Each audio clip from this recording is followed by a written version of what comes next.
Today's reading is from the 13th chapter of Paul's first letter to the Corinthians, the entire chapter from verses 1 through 13. If I speak in the tongues of men and of angels, but have not love, I am a noisy gong or a clanging cymbal.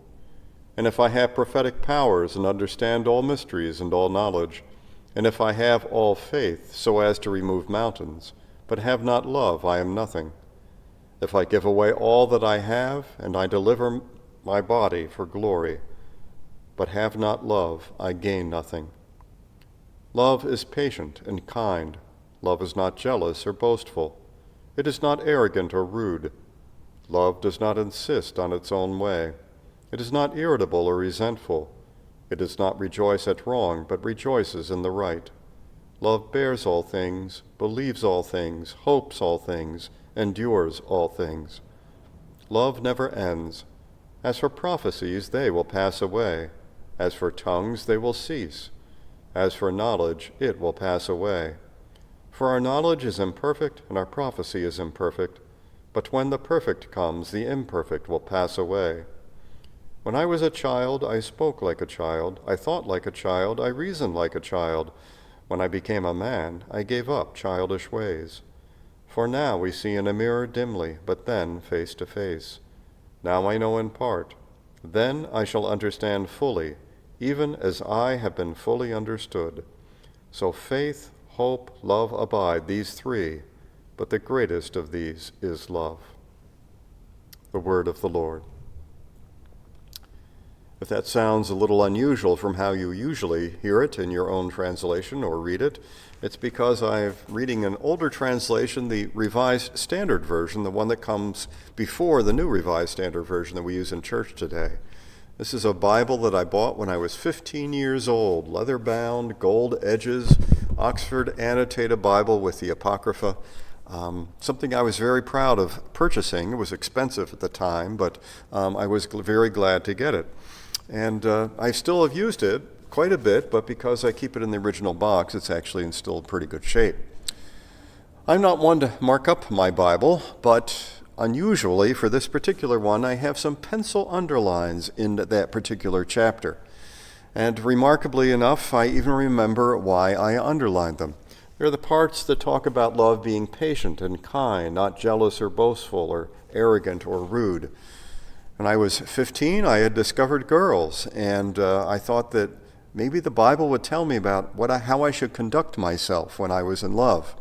I knew that I wasn't making a very good go of it at the time, and I thought that underlining the Bible might help.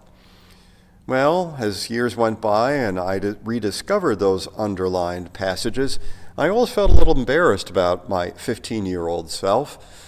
But now that I'm in the last third of my life, I have a much greater perspective, and I can see how my understanding made sense at 15, but over time I have a much better understanding of what Paul meant when he wrote that entire chapter. Romance is only one of the meanings of love, of course, and people of an age who were caught up in romantic love, as I was, have delight in Paul's words, which is why we hear this reading so often at weddings. But the Greek language has more than one word for love, and Paul deliberately chose not to use the word eros, the word for passionate love, in this particular chapter. Instead, he chose the word agape, a word that was very unusual and very rare outside the New Testament. And in fact, without Paul's writings and those of St. John the Evangelist, we really would have no understanding of what agape love is all about. And over time, I found that other verses in this chapter meant a lot more to me. The ones that say toward the end, "For now we see in a mirror dimly, but then face to face. Now I know in part, then I shall understand fully, even as I have been fully understood."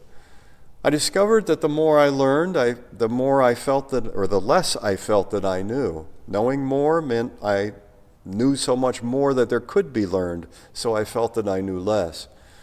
And I could experience love, and I could give names and attributes to God, but I realized that all of that was really very only imperfect, that only in the presence of God could I know the true reality of God. It would only be then in God's presence that we'll fully understand. And what still takes my breath away is that at that point we will know that we are fully understood as well, fully understood by God, fully known in the newer translation. Who has ever really felt that they are fully understood, even by someone we love? How can we be when we don't even fully understand or fully know ourselves? It is only God who does that. And that's so much richer, such a richer meaning of love than just being patient and kind or not arrogant or rude. God's love is total, self-emptying love, love that puts the welfare of others before the welfare of self. Thinking that way is strange and always difficult for us because it's the exact opposite of what we experience and the lessons that we get from our culture. So often we hear strident claims for personal freedom, for self. So infrequently do we hear speaking about the common good, about putting others first before self. And the fact that someone might say that I'm now being political says a lot about the state of our society. Because the ultimate symbol of putting others before self is the cross of Christ, which means that to be a Christian is to consider others first before ourselves. It's a much greater understanding of love than a 15-year-old's underlining of some verses in the Bible. I'm no longer embarrassed for who I was, just like I'm no longer embarrassed for who I am now. I was then and still am a sinner redeemed by God through Jesus Christ. Yet I firmly believe, and I truly hope, that there will be a time when I and you and everyone else will see God face to face. We will be fully known and we will be fully loved. And that's why the greatest of these is love. Greater than faith, greater than hope.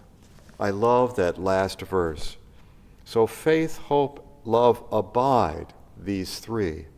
But the greatest of these is love. Amen.